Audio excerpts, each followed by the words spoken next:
Yeah. Oh, I heard a It's one of can. those kind of We'll leans see what we in, can Ooh. do It's from not there. very And exciting. we are Death. live. Liquid death. Oh, we're live with death.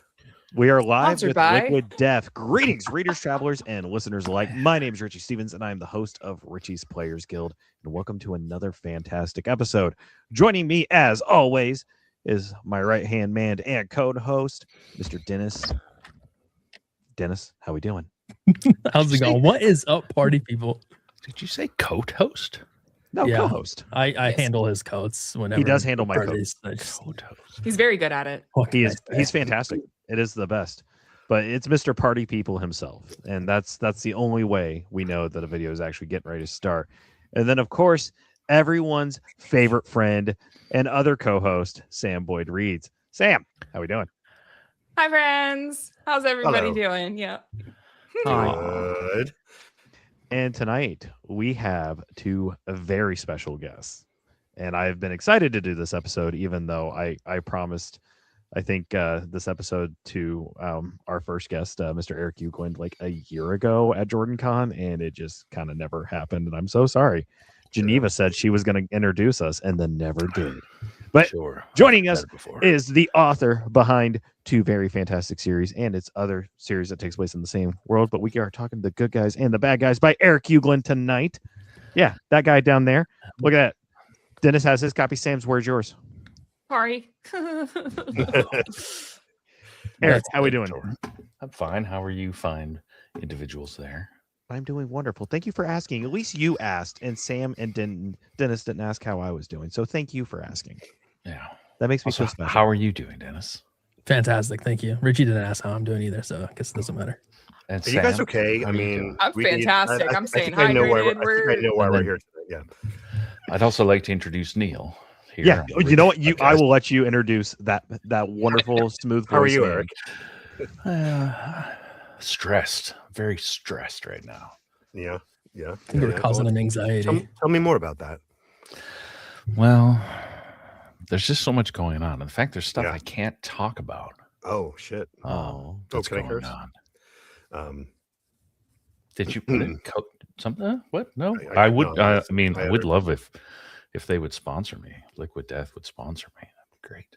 I prefer Fago root beer, a sponsor, or Specker's root beer. Actually, Ooh, That would be a Fago. like right Speckers away. is so good. The Speckers. So- We talked to Speckers at some point because there is the Fago. There is a flask in Good Guys that a magical flask, of course, that produces an endless font of Fago root beer, but then it turns into Specker's root beer at a later point. Did I have that correct? Yeah. That's And correct. Yeah. so we talked to Speckers. We're like, hey, let's set up like a whole like thing, but it was too complicated, and we're not that savvy when it comes To down be to it. fair, they did send me an entire case of Yes. custom bottles. I also got That is awesome. a case as well. Yes. Yeah. Wow. That Made is that last cool. for a long Yeah. time. There was and it's still my favorite. I mean, I like Fago. Don't get me wrong, Yeah. but it's hard to find in New York City. But if I can, there's Speckers. There's it's good. Speckers is Speckers. absolutely incredible. It's good. Yeah, and just like having those with like the custom gift from Mr. Paul's, it was just like Mhm. highlight moment for me. Yeah, this is why I do what I do is to get a Mhm. case of custom made root beer bottles. Exactly. It's Yeah, all you made downhill it. Book that I did from once. here. Yeah, pretty much. Yeah, it's all downhill. It's all Fago from here.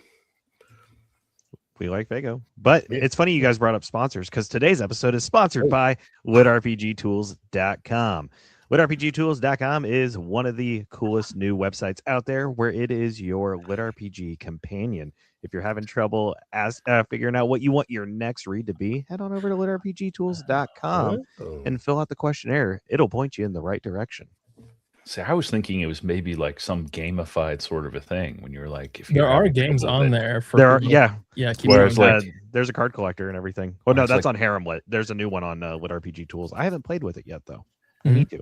Huh. I was hoping it would like gamify work so I could like get more done. Will I that mean- help or distract Yeah, you? I'm curious on. I don't know. Perpetual searcher for things.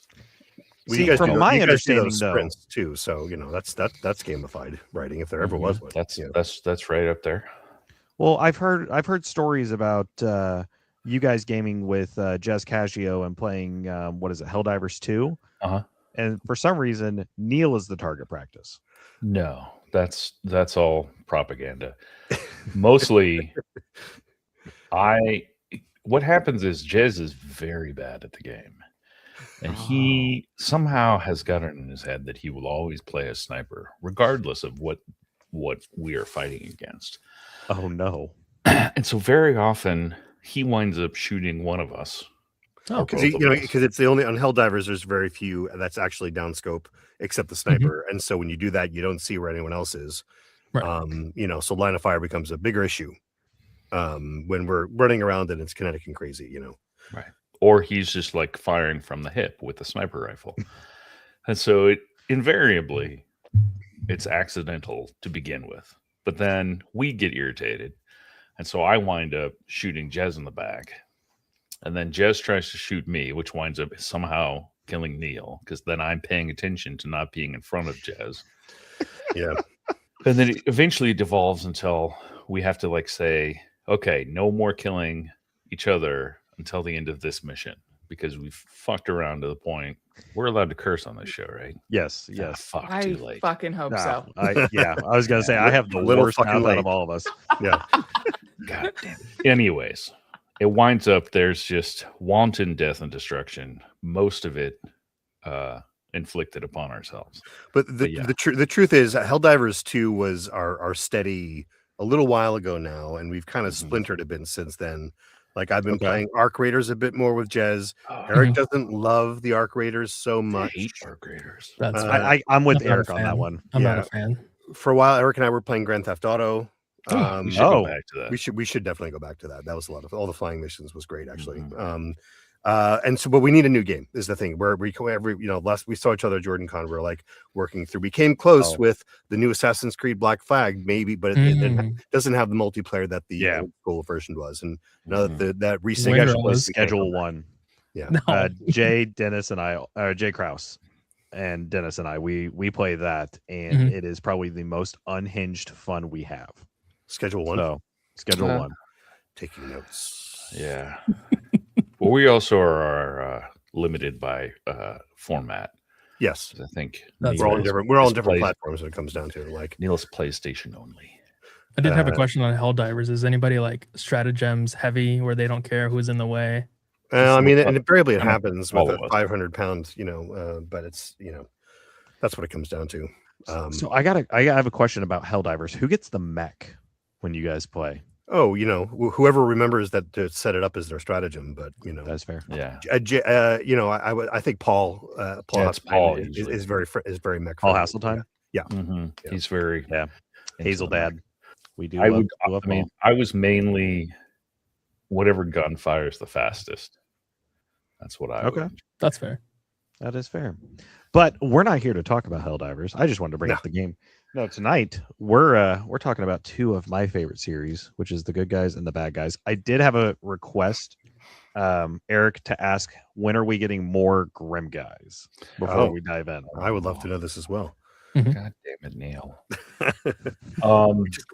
This question did come from John Klein. He commented on my post and he was like, make sure to ask. So I will answer vaguely. So I'm working on a thing right now that is a contractual thing. Once I finish that, I will be hopping directly into the Bad Guys. Sweet. Which I do probably need to talk to Neil about pushing back the saved date. Womp womp. Aw, dang. I can wait for book 12. And then after I that, can swap stuff around. We'll talk about it later.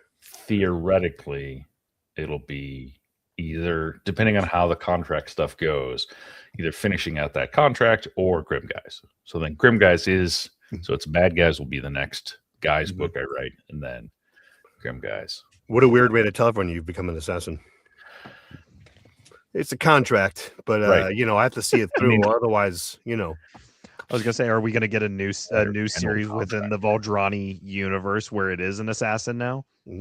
I mean, there's a laundry list of ideas of things, and I've toyed with other series or just like doing a compendium series. So it's like every book would be something like one different side story called The Side Guys.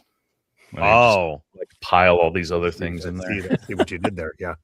That is, I like This- that. definitely on the Discord, every once in a while there breaks out the attempts to come up with the other series. Mhm. My favorite is still The Good Guys, Guise. It's about a doppelganger. Ooh. It's clever. There's some really good Okay. ones tucked in there too. So it's just a matter of time. Well, I That's mean, interesting. I I like that. I've said it like 1,000 times, knowing like this was my COVID read. Like when I first discovered the series, it was like at the height of COVID, and I was working very long nights in a grocery store, so I just put my headphones in and I just powered through the books. Wow. So I'm glad it is my comfort series, and I wait for a few books to come out and then I just binge. I'm glad You were Neil his and I late can night keep you entertainment, free. basically. Yeah, A lot of lit that's RPG authors. what I go for. I do like that. I mean, I So- just finished reading the first two, right? First of each one. And with that, I mean, you have 31 books out, 16 in Good Guys, 14 Bad Guys, 1 in Grim Guys. No, is that 11 in Bad Guys. 11 in 16 Bad Guys. Nice Okay, Guys, okay, one okay. good Yeah, it was 11 bad 26. guys. I added it up after the last one. It was like 26. Yeah, it was 26. Yeah, That makes sense, That's fair. But Math. with that, like, is there any specific inspiration that you draw for these series and for your ideas that you come up with? Nothing specific really. It was all so. I was a author of a bunch of different genres, and then we had our first kid, and my wife was working at a big fancy television job, and so I was like, "Well, all right, I'll be the stay-at-home parent," and didn't have enough time or energy to write during the day, but a group of my friends were like, well, we'll play D&D once a week. You can have a night and just be stupid. And so we started playing, and I built this whole stupid world and all these ridiculous things. And then unfortunately, one of the people we were playing with, their father unexpectedly passed. So that's the end of the game. But I had this whole world. And then I was just looking for something to write the following summer. And I was like, had just been given Lit RPG. It's like, go look at this thing. You will love it. And I'd constantly been like, that's just so dumb. I don't get it. How can you do numbers and books? And I finally gave it a chance. And it's like, I want to do this. And I was like, I have this whole world already built. Mhm. I don't need to do a whole lot of work. All right. And so I just kind of like took that and I tried to trawl,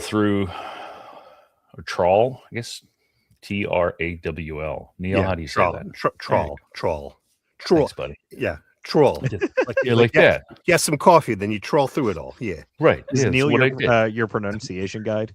I am here to say things for you in as accurate a voice as possible. Exactly. I hope that's why I make him do all my bio reads.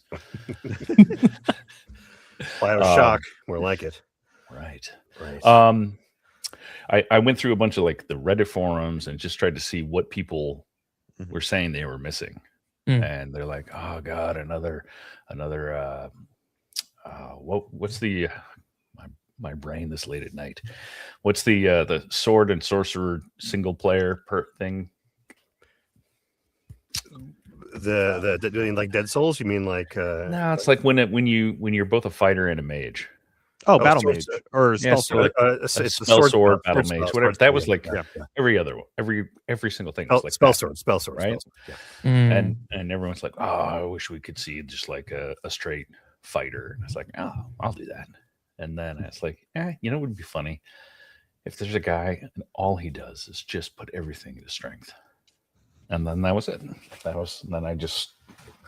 I had had that character bouncing around in my head Mhm. who is incredibly vaguely based on a guy I knew when I was working in the circus. And I was like, I want to know more about that. I toured with a circus called Cavalia, which was like a horse show. And it was made by one of the guys who made Cirque du Soleil. Okay.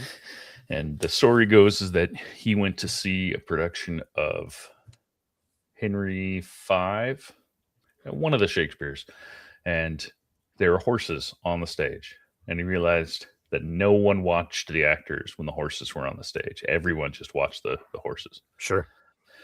And Never so, act with, what's the saying? Never act with kids, animals, or flame. yeah.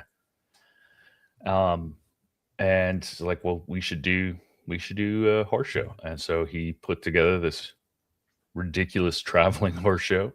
And I used to, prior to doing that job, I was like a stagehand for rock shows and stuff. And they needed people to fly into the show to help set up tear down setup. And so I did that, and they had someone quit, and they're like, can you do rigging as well? Like, we heard you talk about it. And I was like, yeah. What are you going to pay? And they said, well, we'll pay you this amount, which was not much in retrospect, but it came with housing and food and transportation. So basically it was like a really nice, like, all you do is your job and everything else is taken care of. Okay. Which is like my favorite way to live. Sounds pretty nice. Yeah. Yeah. That sounds And for a year, that's all I did. No days off, just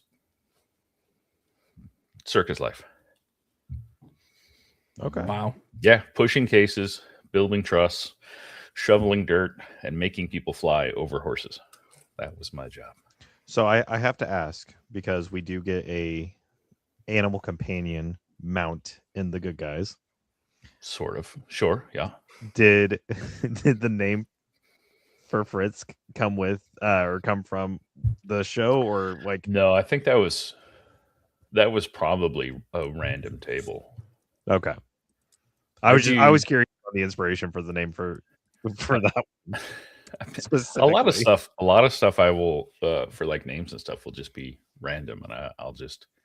You're right, Neil. Oh God, Neil, it hurts. It hurts. Hey, you loved him so much you put him on the cover of what, book 7, book 8? Huh? I think so. What? Oh, you mean Fritz. Fritz. Neil. Like, No, wait, I'm not on the cover of 8. That's ridiculous. not yet. How meta would that be? though, It's right? Eastbound in Town. I know that, and that's like your titles are fantastic. Oh, I- thank you. There. They only get better too. That's the best part. The name Montana came from. There's a question from chat if anybody's listening to this, and it was because she's Ryan Indiana Maxwell. Jones was taken, and I was like, well, would a guy who's like thought he was going into a new world, he'd be like, I wish I could be Indiana Jones, but I can't because someone already took that name. Not even like thinking this is a new world. I could just be Indiana Jones in this new world. Oh no, I should be Montana. Montana is kind of an idiot, It's though. near Indiana. Hey, come on. I love mean, he is. Montana. Oh no, He's like a cuddly teddy bear. you love Montana, but he's also kind of an idiot in certain aspects. That's fair. And Dennis, I need you to read. Just keep going through the series. Get up to book 6 or 7. I was And gonna no- say I'm with Dennis. I've done the first one, so I'm like, you'll love "Ah!" Montana. You'll love Montana, but then you'll be like, why did you make that decision? Can I say something about that aspect of Montana from Yes. the word guy perspective, and having to be the person to sort of occupy the thoughts of this guy. I know of which you speak, Richey, of course, and he doesn't necessarily make all of the right choices, but I would venture to say that an MC who makes all the right choices is either a short series or an uninteresting one. I think It's boring. I think that Montana has his very own specific brand of intelligence that he Mhm. that and also, I mean, I think as it goes along, like that's sort of changing for him in some other certain respects. Like you see thoughts coming in from maybe it's all about the weirdness of how intelligence and wisdom works in these gays anyway too. Or that's how I always view the whole thing as kind of a That's how I- commentary on that, on that aspect of that D&D structure, I'm not saying you don't love him, Yeah. and I'm not saying you're necessarily like insulting him, but it's a thing that comes up. It's just it's funny to me because when I'm inside his head, it never occurs to me. It's just like, yes, this thought logically follows this one, which comes after the next one, based on all the intensity of what he has in front of him. And I also think that raise your hand if you play D&D, if you're not like half through a campaign and you're looking through your beyond or whatever and you're like, oh shit, I forgot about that spell. Yep. Everyone's fucking done that. Everyone, No, you know, that's why I love Montana. He's the most realistic main character out there, in my opinion. Yes. I think he that's makes the the thing, is that the decisions. pragmatism of a person operating in this fantasy world is his main, is one of the things I love about him so much. And that doesn't translate to like magecraft and things like that, where you necessarily have to be, but anyway, in terms of like problem solving, as you know, as saying right there, he's something of a genius in that respect. But also like you got to kill all the goblins. That's what you do. You go out and you kill all the goblins. Anyway, and like like in the first, I think it's like chapter 3 is when we finally see this. When he finally gets to Voltrani and Mr. Paul's like, "Hey, get off this mountain." What's one of the first things he tries? Gets on his shield and just slides down it. Shield. Practical, efficient, sensible. Loses every single god item that he gets in the beginning. Yeah. I still get notes about that.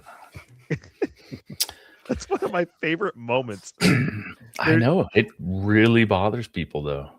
I love that it bothers people. It shows that he's human, and it's like, I wonder if this will work. Eric has a set of playing cards that have different characters from the series, and one of them is a picture of that mountain, said mountain, and there's just like an arrow pointing at a crevasse. That's where the god weapons are.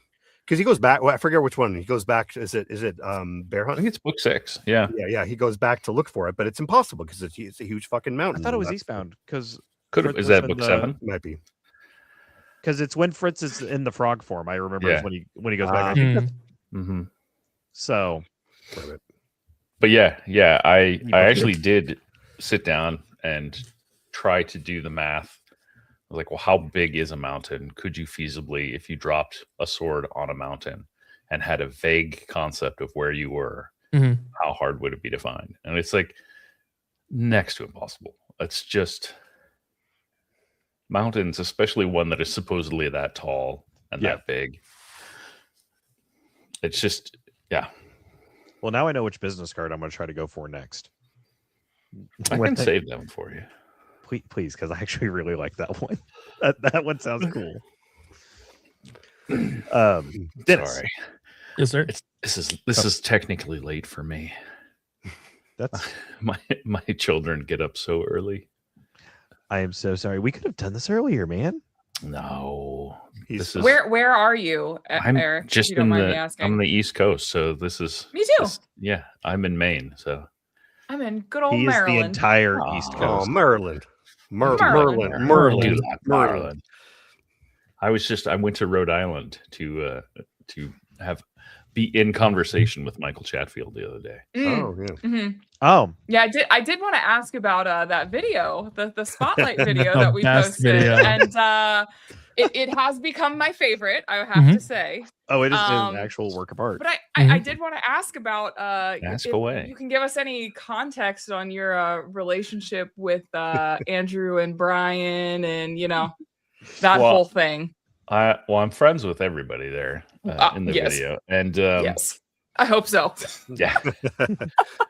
Well, so Brian and Andrew and I are all in like a writers group, and so we're constantly talking with each other. And a lot of us will do like meetups like this where we're writing and do like word sprints and stuff. But they've been sniping back and forth at each other through their books, and the dedications and whatnot, and then making TikToks. And so it's like, if I'm going to use real people for this, that would be who it's funniest. And then I was just going to do it myself, but then I remembered I had this thing coming up with Mike. And so I was like, reached out to him. I was like, have you done the video for for Sam? And he's like, no. Do you need help? And I was like, well, I think we can try to do this together. And so then I put together a short script and brought some off-brand ponies down and filmed it in his hotel room before going to the thing. It was it all happened because I played in this My Little Pony game in Lit RPG Con last year Hmm. We're traveling Okay, with Hunter okay. Hunter with Mythos. Hunter Mythos. I heard about that. Yeah. And see, that's the things. Like I didn't realize, but it has grown to a certain level of infamy at this point. And so I Oh, was It's like, well, now gone I- public. So Oh no, I heard yeah. about it immediately because Joe told me. He's like, I crafted this whole beautiful campaign, and Hunter and Eric immediately said, "Nah, fuck that, we're doing this." I mean, to be fair, I broached the topic with the other players who weren't immediately there to rock the boat. Or, it's like, we can play this straight up as ponies, or we can just go crazy. And they're like, well, let's see where you go. And so we went, and it was ridiculous. I think they're Anyways, bringing the ponies back this year as well. They are. supposedly, yeah. Yeah. Joe has decided that we're going to continue the campaign. There might be a few Which- new additions to the campaign too, from what I've heard. Oh God. That's so guess- good. I guess I need to try and find someone who can sculpt Chaos Space Marine armor onto a unicorn. Ooh. I'm sure be we good. can find someone. Uh, Or at least That'll make There'll be artwork of it. someone. Yeah. All right, we're gonna call Doodlemancer now. We need to get a hold of her and see if she can create the art for that. That would be. She would in a heartbeat. Oh yeah. So I played a character that became known as Stabatha in that. Oh, that's where that came from. I was thinking of that name the other day. I was trying to remember where that came from. Yeah. Stabatha. Stabatha. Stabatha. Because Holy the whole thing is ridiculous, but it's the story starts with a bunny stealing apples from one of the other players. And I was a unicorn. I was like, well, if we're playing as ponies, I'm not going to do anything. But if I was a real unicorn and my friend is having their apples stolen, I'm just going to go in with the horns, Skewer. Yeah. skewer the bunny. rabbit, and then Yeah. I mean, as an adaptive selection, it makes sense. Like, why would unicorns develop a piercing, forehead horn if it wasn't for that purpose? If they didn't use that as an essential part of their survival? and That's then fair. helicopter the Yeah. dead rabbit, right? Yep. Yeah. Yeah. Exactly. Holy shit. I'm not exactly sure when we got the idea to summon corn into the world. Corn. Which the blood Joe said it god was like 10 minutes 40K into the campaign. could have been, but Wow. We need Joe did, here. especially because there's a mechanic in the game itself, whereas if you can have two people join together, friendship is magic, and any role can succeed. And so I actually did convince the two players who were actual pony enthusiasts to My. join in bringing corn over. And we had to go do a whole lot of things in order to make it happen. But by the end, we had broached the other universe, and So a chaos god came through. I'm going to talk to Geneva and see if we can set up a camera and a tripod for the My Little Pony game this year. God. So that way we get footage. Because No. I think that out of all the games, But that's I one think that it's worth needs- it. I don't know. How do you top that, though? Right. It's a I good am sure you will moment. find a way. Yeah, in the I moment. agree that you can't force it necessarily, but Right. Mm-mm. I mean, it might be funnier if we just play straight up ponies after all of this. I agree. Anyways, anyway. Anyway, sorry, just had to ask that. Anyways, ask yeah, about that because I was guys, you know, curious. yeah. No. It's Well, the it's lore. actually It's, like- it's all the I lore mean- of that first Lit RPG Con. It needs to be investigated. Oh, yeah, 100%. that and the hotel fire. Right. Exactly. Which was the same day. Right. Maybe that's what happened. I was We- going to say, did you do That's something? why. Eric? maybe it was corn. That's why the light Corn bulb did it. exploded on the linens? right. I don't know how this year's going to be topped, but I'm Oh, excited we're doing to find out. So if anyone has not heard, we are doing a tour on Thursday. So if you want to make sure you get there like relatively early, around like 3 p.m.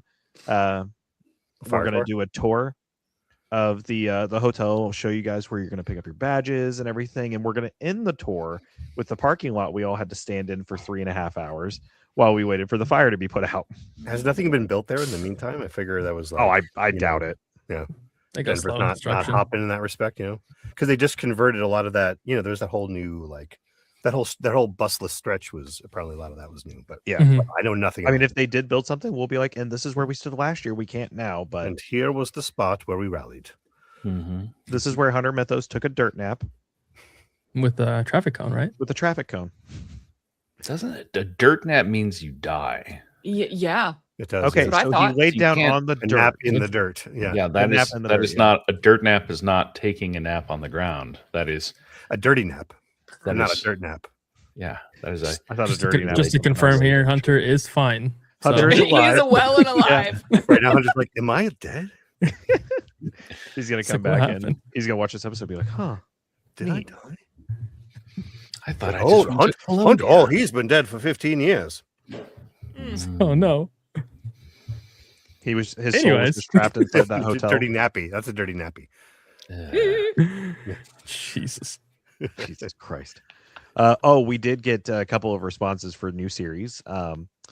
The one pair of gym shorts that you keep draping over the back of your chair and refusing to put it in the hamper, guys. And then also the lost sock guys. I mean, Hmm. both of which very valid for future books. The Yeah. lost sock guys might be a fun adventure. I think that one is. They gotta go look for the sock. Mm. It's In one, the- it's a one-off. They find it. They're like, there it is. It was behind the washing. It was Yeah. that could be one of the adventures of the side guys. Yeah. Very short book. Can I ask a really random question? Always. Sure. Go for it. Definitely. Hit us, Sam. The use, because I like I said, I've only done the first book so far. Do you continue saying cool beans throughout the rest of the series? Yeah. I think so. Yeah. Yes. Cool. For the level ups. Yeah. Yeah. Cool I beans. feel like I don't hear that in books ever. So I was very excited Oh. because I say that in real life Mhm. all the time. And it made my heart like very happy. I just have to say. That was Yeah, a I think- random little sidebar comment. I had And to make. sometimes a few times in a row, if there's multiple level ups in a row, it's Mhm. cool beans. You've leveled Perfect. up. Cool Perfect. beans. You've leveled up. Yeah. But that's Wow. my That approach was to just a it. small little detail. I was like, oh, I love that. No, I Yeah. love the notifications in this book. They're a pleasure to read, and I also like my approach to all system messages. Unless it says explicitly there is a system voice, as happens, but most often it doesn't say that. But my approach is always to read them in the voice of the person reading them, the main character reading them as if they're floating in front of their face. And Montana gets really pissed off when there's like 5 or 6 repeated notifications, which happens. And so it gets to the last one. It's like, God damn it, God damn it, God damn it, God damn it. But never with cool beans. Cool. He always enjoys saying the opportunity to say cool beans. So that dovetails very nicely with your continued enjoyment of the series, Sam. Yay. Excellent. I'm love looking. Cool Very happy. I'm looking through book 16 right now for a prompt because I know anytime like Montana kills anything is congratulations, you've killed so and so. Congratulations, you completed a yeah, quest. GG, right? yeah. Cool beans. You've learned the skill. Oh, it's a skill upgrade. That's what it is. Yeah. Yeah. I just flipped to a random page and one more last time. Cool beans. You've learned the skill axes. Mm. Yeah, Crucial. there you go. Yeah, that's Exactly. Yeah. I mean, one of the problems with getting deeper and deeper and deeper into a series is that you do have fewer moments for level ups. Mm-hmm. And yeah. Well, and I So- mean with how powerful like Montana is by the time we get to book 16, like I've not 16 I've yet to do yet. Like I've not done this one yet, and I'm excited to dive into it. I'm catching up on the bad guys right now. I have 2 books, and then I'm going back to this one because I read book 15, Bad at the Throne, not realizing this is the moment they cross over. Ah, yes. So there's the hatchet order, unintended. Oh God. That's Which reading. I them love not in- Clyde, Clyde Hatchet. and which Okay, his name was actually Hatchet. Clyde Hatchet. Hatchet.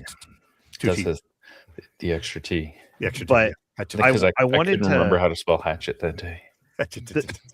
this is where my question comes in for Neil. Yes. Was Neil obviously like the voices for Montana and Clyde are kind of similar, but not at the same time. Like it's the falsetto is just a little different. Yeah.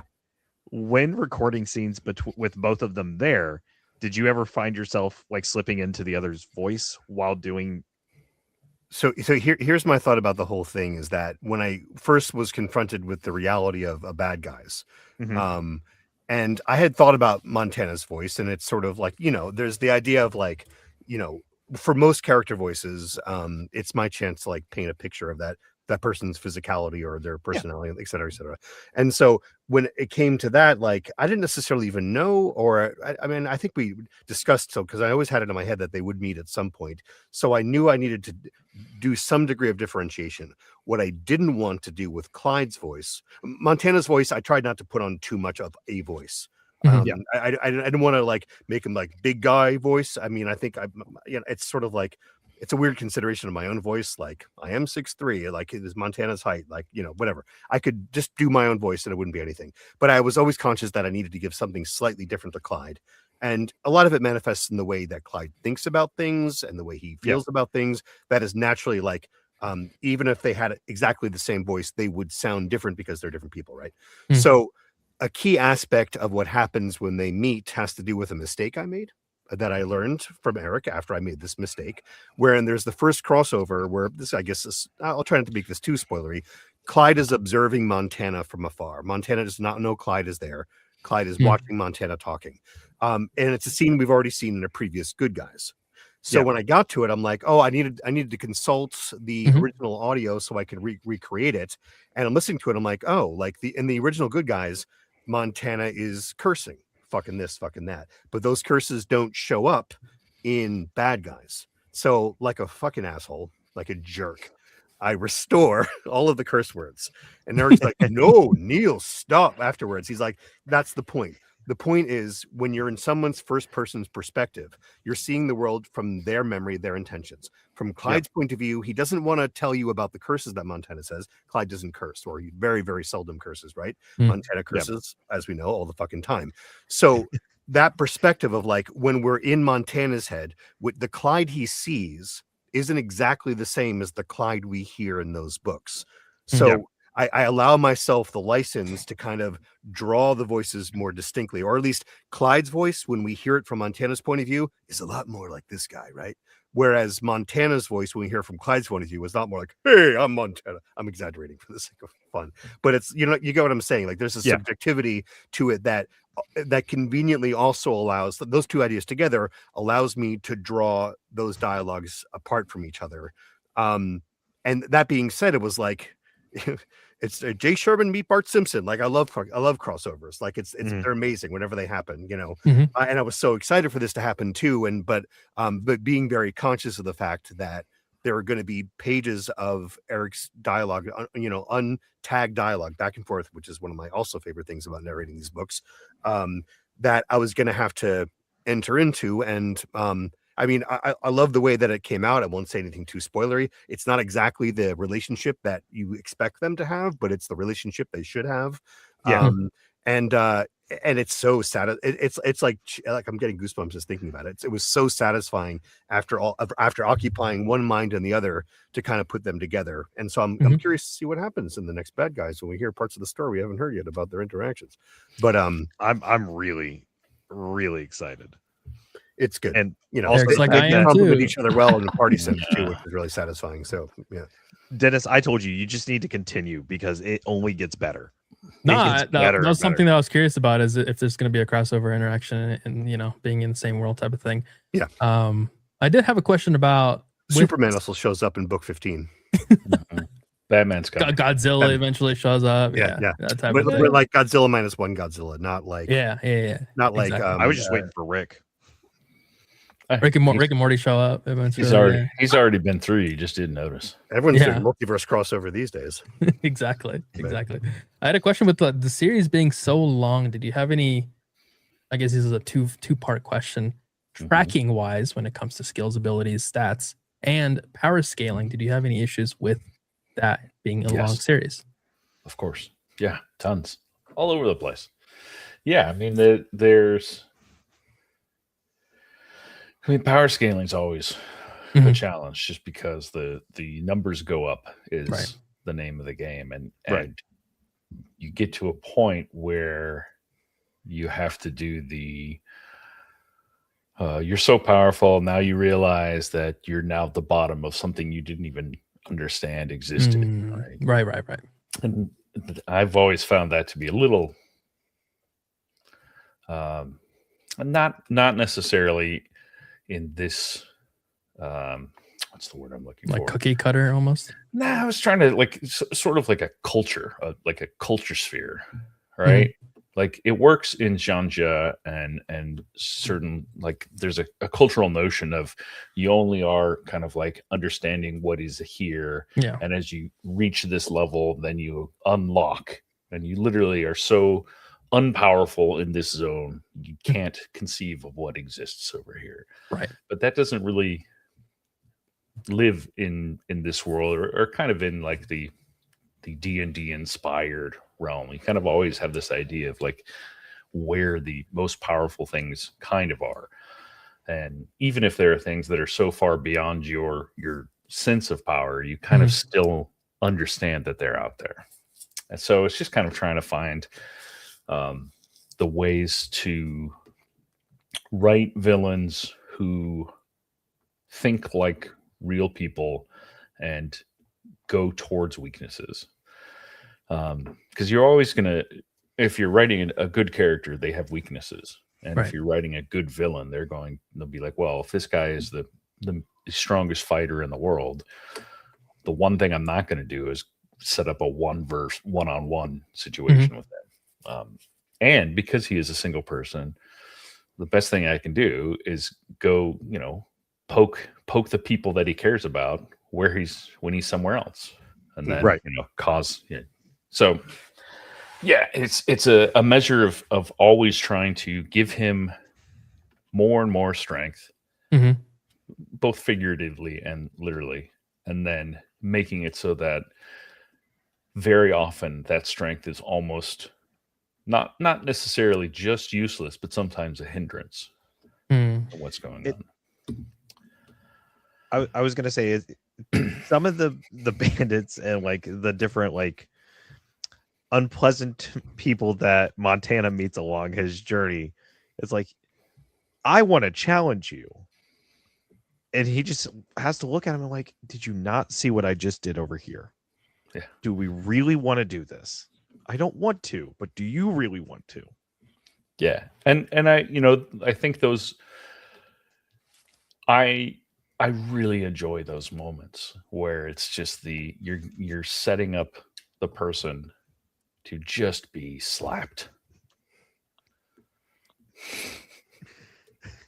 Dennis. I'm just saying, that's my only weakness. That's that. It's a very strange thing to highlight for yourself. I'm the one who threw it up there. I'm the one. I have control over that. I know, but it's much funnier to think that he's like, look at how would funny. never give us that much Dennis, power. why would you put this up here? What is wrong with you? Narcissistic. What can I say? Are you wanting Taco Bell to sponsor this? Is that what we're going for? Listen, if narcissism equals Taco Bell sponsorship, then I'll take it. Go. All right, let's do it. Yeah, go for it. Taco Bell sponsor us, or maybe get Fuego 2, maybe, because I would like some root beer right now. Yeah. Or, I get it. That's it. Also increases. You also have to add that mystery aspect of it, right? Of the unknown of liquid death. Yeah. That's so sound. That's so good. Didn't you pull up a Mountain Dew like earlier too? Refreshing beverage. Did I? No. I haven't this episode. I have my cup I got from Comic Palooza. I just have water that I drink all the time. Yo, what is that? What is that? What's what? Nothing. That's all. Yeah, liquid death. Yeah, you're right. Yeah. So good. This is liquid life. So, Neil, obviously, the narration styles are a little different for good guys and bad guys because Clyde and Montana are very different people. They both come from kind of the same side of the law when on Earth, but they're doing their respective differences in like their parts, and obviously with seeing stuff from Clyde's point of view as stuff that has happened in the good guys. How did you get in the mindset of like the way to do, like, to tell that story from, like, obviously there's the big thing that happens at the end of, I think it's book 2 or book 3 or book 1 or 2 for the bad guys, but it's like book 4 or 5 for the good guys with the Emperor. Oh yeah, Like, knowing that was coming up, like, did you have to mentally? I mean, they stand alone from each other, and bad guys stand alone too. And so a lot of it for me is, it's the pleasure of being able to trust the writing. To lead me, to invest in what Eric's done, to follow that character's progression versus that one.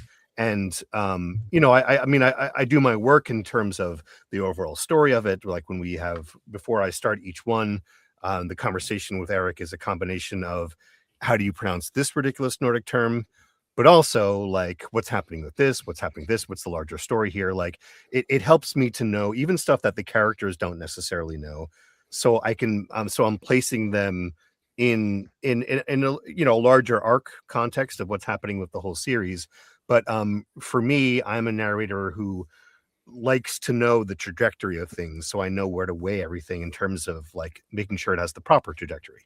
If there's a super objective, in terms of, this is like sort of acting terminology, the super objective is the point of the whole thing. It's a theme, or it's an idea, or it's a concept. It could be something kind of esoteric, but every objective points to that super objective. So I like to line myself up along those things. But again, like, that's a harder lift sometimes, and it's really not in these books, because the thing that sometimes needs to happen about inventing personalities for characters doesn't need to happen, because every single person you come across in Valdrani is, even if they're just like a 2-line schmo, is a relatable person. It isn't, again, it's another refreshing thing that I like about the tone of this world, is that it's a fantasy world, and there are some people who are like, culturally, cultural spheres within Valdrani that do a bit of, like, archaic speak, but most people don't. And I think it's an interesting thing about fantasy, right? When we think about fantasy, we almost always put things in a historic context of some kind, like a medieval, like these are people from hundreds of years ago, right? And I hear that in vocal choices, how that everyone has this round voice, and have this amazing, but in this case in Valdrani, it's just, they're just people, and this is their modern world. It's a modern world. It's just a different modern world. We know it's essentially concurrent with our own, right? And so again, like, trusting that there doesn't have to be a lot put into it, that I can do precisely what's on the page. And I make choices that go along too, and those I talk about with Merrick beforehand. The famous one being when I first came across the kobolds. Famous, what a bullshit thing for me to say. The notable one, or one that we've talked about before in different contexts, is when we came across the kobolds, I was trying to delineate different dialect sets for each different groupings of people and animals and creatures and monsters and lions and bears and ducks and chickens and things. And when we got the kobolds, I'm like, they feel French to me. They feel like they should be speaking. And that became all of the Dragonkin having French accents, just different kinds of French accents. Like the dragon in Bad Guys, whatever, no spoilers, right? Like, has a grand French accent, whereas the kobolds are like, I don't know, and that sort of, like, it's my opportunity to, like, give a little back into this world that Eric's created, and kind of be like, this makes sense to me as a grouping, and it gives them a distinct character, and it's fun too, because I enjoy doing all that shit. It's gonna be interesting to see what happens when it's the kobold book.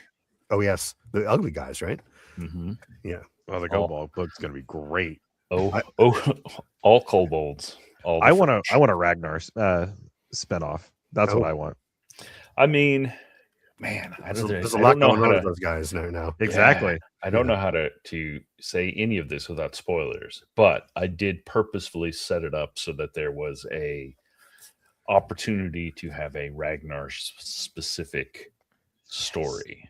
He has been one of my favorite characters ever since he got introduced.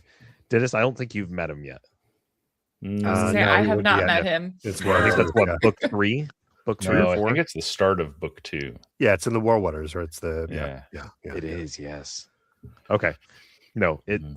Good to know. one of my favorite characters. Going back to what Neil was saying, I do share most everything. I don't think I have really any secrets about what's happening or who is Yeah. what or anything. I think all of the things Neil knows. And so that is like if there is ever like a secret character of some kind, Mhm. it's not going to be a surprise to him. I do want to ask about a spoiler that's for one of the books, but I don't want to ask it with Sam and Dennis here because I just need to know the reaction there. So Take your cans Fair off, enough. cover your eyes. But there's Only also if a you lot of care. other people watching. Only if so you care. You don't like. most studies actually indicate that spoilers enhance enjoyment. Actually, It's true. Ooh. Mhm. there was a Right. study done about what was it, University of Santa Monica, about about that exactly, and people tend to enjoy because I think people are more into the how than the what. Classic example being, and of course, as I want to point out, how Romeo and Juliet is spoiled in the beginning. They said that they're going to die, and it's going to be about 2 hours long, and so everyone knows that, everyone understands that. It's the pleasure of knowing how they Right. got there that is the bulk of that is the real heart of That the makes storytelling. sense. Yeah. So Ask away, Richie. okay, ahead. so with a certain characters that I don't want to say the character's name, but with the certain characters that has died in book, I think it's book 10 wait, someone died. during and they were replaced Look, by I figured a it. doppelganger or changeling. Mhm. When did When you decided to do that, did you let Neil know immediately that that was going to happen, or had that already been planned? Well, I knew that was happening, but also, it's revealed within the course of that one book, though, right? Yeah, it's revealed in So I think would've- book 10. Yeah, so I would have finished the book and then I prep and then right up to the deadline of starting, and then I send Eric an email the night before, and then he usually gets back to me by the next morning while I'm just starting. So it's Okay. a little close, but I would have known about that before and I starting think the book. That's So when I matter of- encounter that person, I within didn't the know book, if you I would have would've known known. like when he was writing it. It's like, oh no, like this was the plan for the character the entire time Oh. to die at this I don't- specific moment, because no, it because actually even, like, shocked me. I don't think that I necessarily had the specific moment when in mind until I wrote it. I knew like vaguely what was happening, Mhm. and then I was like, "This is like okay now." And even now, like I can't honestly say this is exactly when it happens. Don't Yeah, say I stuff could like that. like Say sit down and I could sit down and figure it out, but I don't. You really could. offhand. Yeah. Neat. Yeah, just all the way really up into the microphone. That's the best thoughts happen right there. Yeah, this is when Batman shows up in book 15. And the stupid screen keeping me from getting too close. Yeah, it keeps you from doing the full. Overusing. I don't want to NPR. overuse it. Yeah, it cheapens the craft to use it too often. What? No, it Yeah. doesn't. Yeah, no, I can if I can do it from here though, that's how I know I'm using proper vocal technique. Yeah, but I forgot all that. Yeah, I'm pretty sure we have almost the same amount of years of schooling and to become Probably. an actor. yeah, this is true. Hmm. That was Yeah, I never that's took what I the- trained. When I first met classes Eric, I'm like, God damn it, he should have narrated them. Fuck. No, Damn it, he's good. Damn it, he's good. That's right. We had a comment or a No question in stamina. the chat here by Ryan Maxwell. We love that guy. Yep. Eric, do you Yeah, ever do I do. co-writing with other authors? Ooh. Not really. I have some projects that I've like started on with other authors, Mhm. But nothing that's actually been complete, and nothing in the Guy's verse. Yeah. Jazz and I keep bouncing around ideas. We have The an idea. latest- We have an idea to work on at some point. Right. Neil and I are going to write about a Midwestern man who wakes up as Cthulhu. Called That Oops, sounds amazing. I'm Hold on. Cthulhu. Clover. Yeah.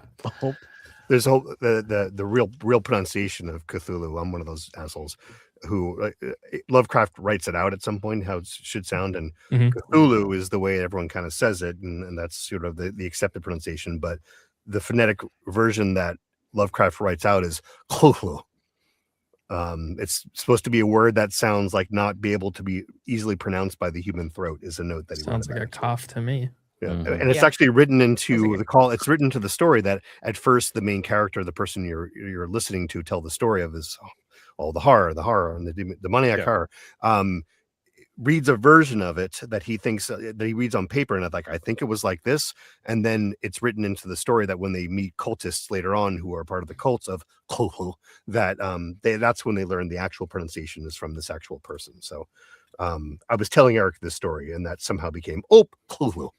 And then Jez and I have a grimdark cozy we're working on. Jesus Christ, that's two opposite things. Interesting. Is it though? I mean the horror, the cozy horror, the horror of cozy. I want it to be like where the main character is like cozy, and then the background is just horror upon horror things. Well, so happening. It's the setting. It's kind of like that. So it's like a very dystopian fantasy, grimdark city, and the main character is a knacker, which is the individual who goes to collect the carcasses of horses and other animals that die that aren't fit for the butcher. But they're like, trying to like anything that is close to life. They're trying to like heal up and like taking care of all these creatures that they bring into their horrible, butcher yard. Okay. And then, they, through the gates, and it's just, gray skies. It's always raining. Yeah. There's people dying in the streets. I like that. They're trying to be cheery about it and, whistling and Drinking tea. Yeah, drinking tea and having biscuits and It's just not trying too, to ignore like the horse hooves melting in the corner. Yeah. They, boiling No, glue sounds down. about right. Sounds like a cozy grimdark for sure. You know what? Actually, I kind of want to read this. Yes, and please. then Joe, Dan, Worley, and I, we were working on a Western. Ooh, and we need had more of those. We had wow, they're very difficult to put together. It can rain all the time. That's what makes it so grim and also dark. I had trouble making the Western work because I couldn't find a way to do it without all the problems inherent kind of in it. But yeah, I love Red Dead Redemption. And the idea of like trying to write something that would be like playing Red Dead is constantly on my mind. But I just can't find the way to write the world without making it the real world. Yeah. I don't want to play in the real world because it's just too complicated. So you like the excuses of like the fantasy side of things almost, or that makes it difficult too. It makes it difficult too because I mean, this gets into a much more academic conversation on like what is conceptually the West and what does a Western mean and like the frontier, how do wherever you, it may be. But is it right? The border of lawlessness and forging a new country and encountering cultures that were already there and assuming it's your own, like all those like all the things that are consistent with our old West. But that is also so many layers to it, and in terms of like, is it too hard? Is it too hard to include all the layers now? Yes. Yeah, Neil, I am not that good at this thing. Hogwash. No, the hog will be dirty in this case. It's true. They had dirty hogs out there. It dusty, is dusty just, really more than is, the. I mean, depending on where in the West you were, right? Dusty hogs. Good to know. Oh man, Firefly. There's the title, Dust Hog. There it is. Firefly is so difficult as well because all the sort of lost cause mythology and the Confederates weren't that bad, and like all of that is just so challenging. Because I firmly believe that the lost cause was a myth and a horribly damaging one, and still is.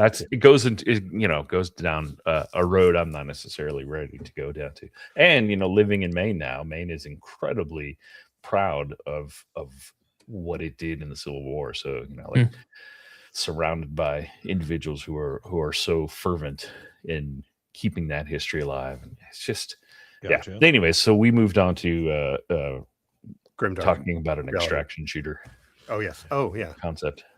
Oh, I like that. Because Helldivers, extraction Right. shooter, Arc Raiders, Arc Raiders, extraction shooter. right. We're in an era of extraction shooters. Now you got to try Marathon. Hell no.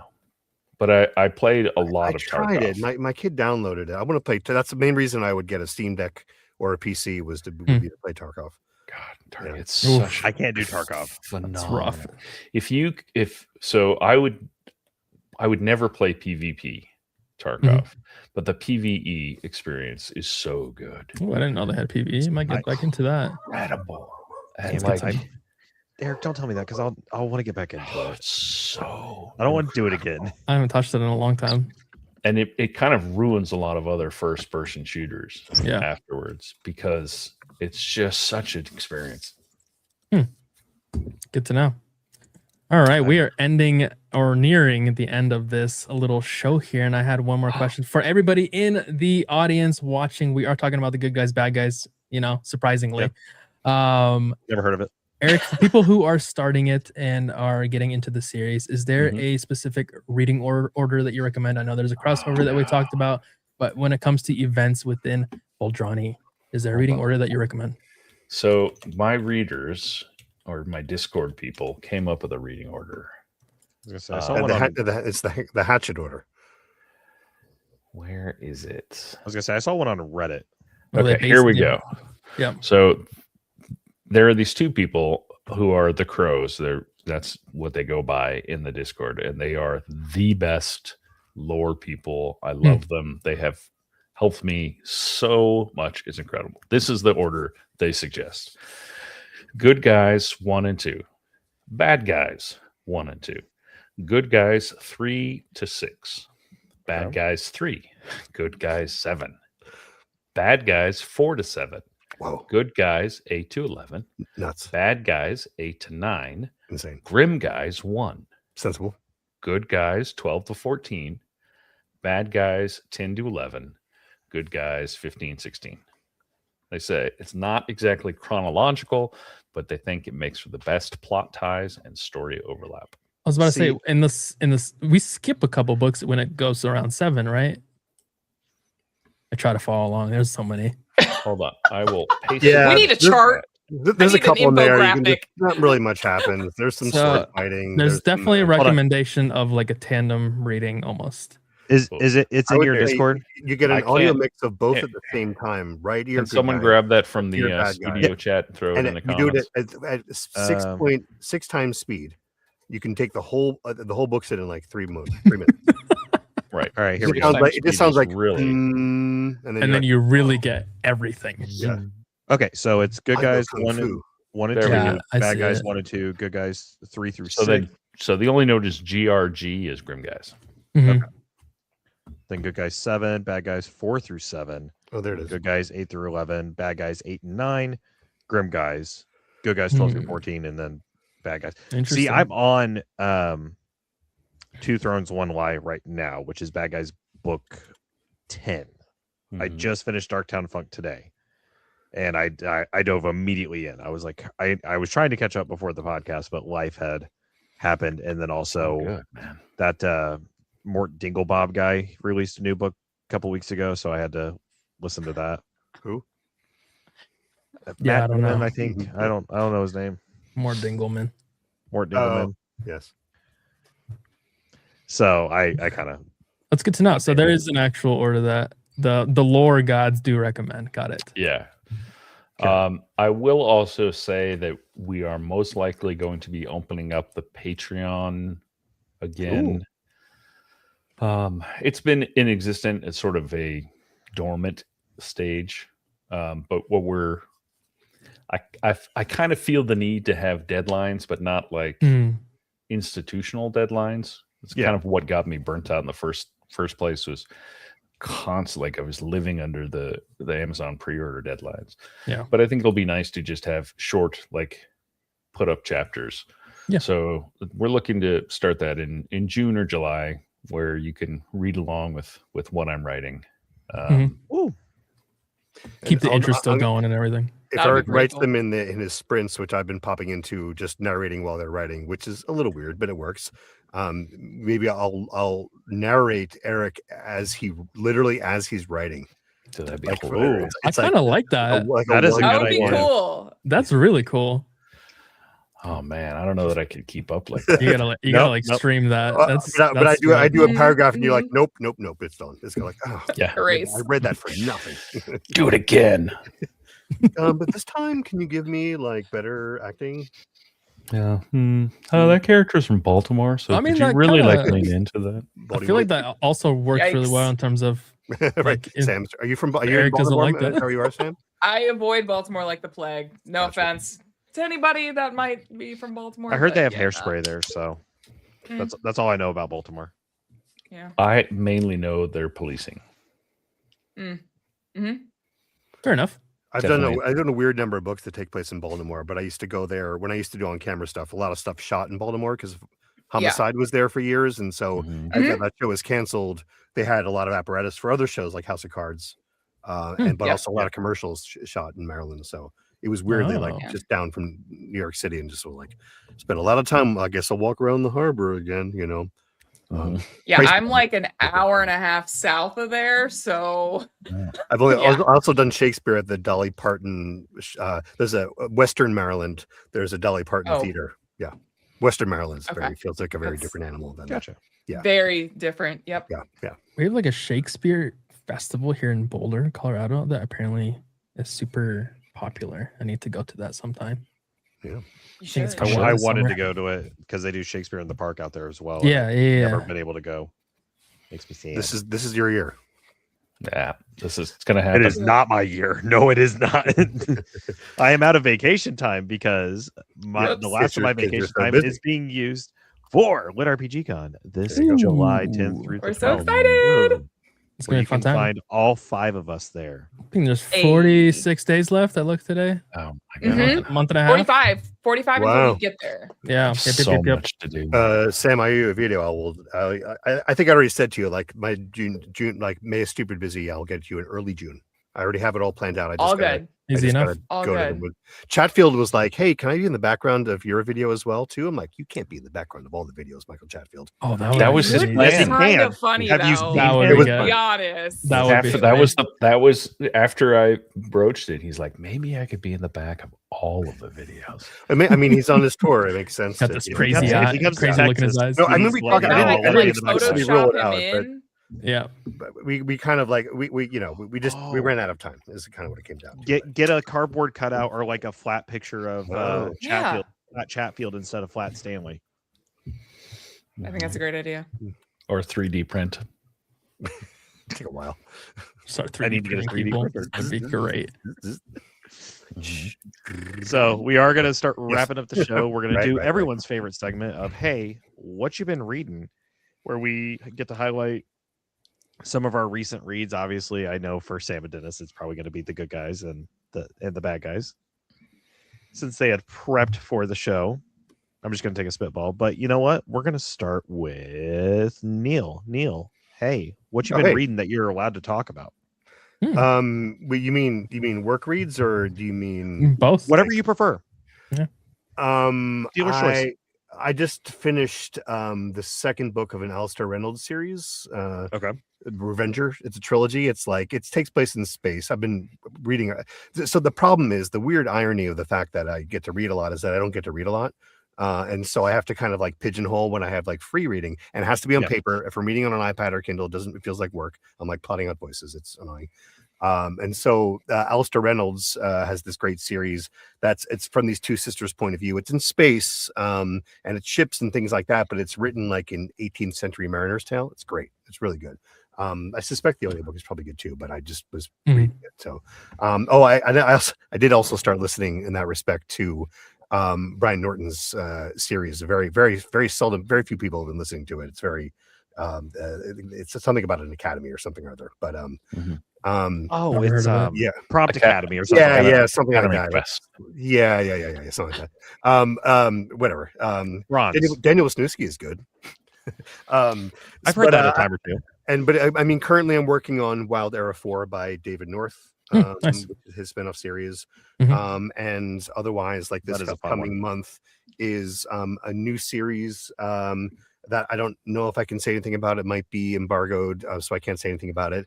But also the sixth book in Starbreakers, Luke Chimolenko's series, and then the fourth book in they haven't released the first one yet. We've recorded the previous one, so I'm not sure if I can talk about that other. But it's okay. It's TJ Lombardi's harem offshoot. It is. I play all the harem. No, actually, no. I think this has been announced. I can talk about it. Chronicles of the Infinite Nexus by Luke Everhart. It's produced by Legion, audio by Audible. And we've done 3 books so far, but they've decided for books 4 through I think it's 6 or maybe more that we're going to start. It's with Tess Irondale and it's in Stitch duet, or what I call dead duet. But they've said we can do some days of live duet where we both go into audios. Oh, like what you guys did with Jack's. It's our specialty about cherry picking a handful of scenes to be like, this are going to benefit the most from live duet, and bringing that format to Romance's close weird cousin, a nerdy cousin, lit RPG. So Okay. Yeah. So keep him busy. Okay. Eric. I just finished Ironbound Book 2, Cold Wind. Oh, that Andrew Giller guy. Nice. Yep. Very, very good. I enjoyed it immensely. Speaking of, that dedication is hilarious. I need to pick up Book 2. They're both really well done. And the dedications, I do enjoy when people slip stuff into the sort of bonus materials at the front. I know both Matt and I have been fond of hiding things in the copyright pages. And then you have Larry Carrera, who just goes, "Hey, see George R.R. Martin? It's not that hard." No comment. And then what do I have next? I was reading rereading Band of Brothers. And I forgot the other book I have upstairs. The Count of Monte Cristo. I've got that. Great book. That's the one I'm listening to. Oh, which is not a particularly great version of it, and it's like 45 hours long. How old is the recording, Joe? Or when was the recording done? I'll have to. I don't know. So that's I could use some recs on stuff to read. Trying to think. Just started watching Band of Brothers with my wife. And what am I playing? I'm playing Forza Horizon 6. Nice. Going through son Japan. really wanted to play. Eric, you should play Hell Let Loose with us if you want to play Band of Brothers. I've heard that is like a really accurate war shooter. It's intense. I've heard it's mainly a hiking simulator. It is run, die. This is true, but that was war, man. That's what that theater was. I've been playing a lot of that too. Is Hell Let Loose Europe? It's only European theater. And it's a mix of Eastern Front and Western Front. I have been playing a lot of Farming Simulator as well. Nice. But I keep that for work hours when I can drive and dictate at the same time. Yeah, me too. I play Mario Kart while I'm narrating. Yeah, but see, I can. You can. Right? No, I cannot. You're right. I would if I could. I think I would. Maybe it wouldn't make for good narration, but it would need to have a setup like mine with a steering wheel. I should narrate in VR. Some people do that. Don't give Jay Krause any ideas. Hold on. Jay does have a racing sim. He does. I wonder how that would work for Farming Simulator. It is I'm sure well. By the way, very soothing. Sam Boyd, what you been reading?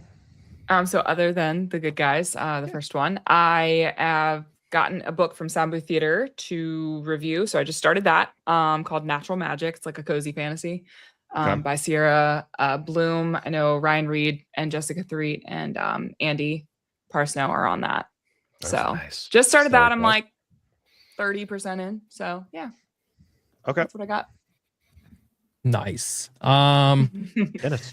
Yeah, Good Guys book 1, Bad Guys book 1. And then I have not caught up with like DCC at all. But I finished book 4 today. That's how Savor far it. we are. Just take your time. No it rush. was a good one. So I'm on to book 5, and then I am about, I would say, a fifth or maybe a fourth of the way through Heretical Fishing book 1 as well. Okay. I do like heretical fishing. Little cozy. I So do I like love that one a lot. heretical fishing is a fantastic. Hey, speaking of which, Eric, is Montana ever going to get to go fishing? Probably. Just gave him an idea. I just had to ask because of his question to Mr. Paul was, am I going to get to go fishing anytime soon? Yeah. Yeah, you might not like the answer to that question. Yeah, when someone first pointed out heretical fishing, I was like, oh man, so that's like someone just wrote Montana ignoring everything and just going fishing. Okay, yeah, That's all he wants to do. I know, it's awesome. That's Yeah. fair. Haylock, All right. Haylock and I have had some conversations about me writing a cozy. Mhm. There is a plan.